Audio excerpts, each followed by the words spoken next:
First test and failed.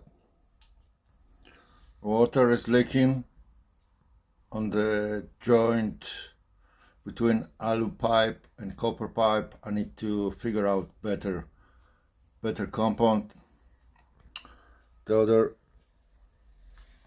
other joint are fully sealed, so we need to figure out how to glue these things together.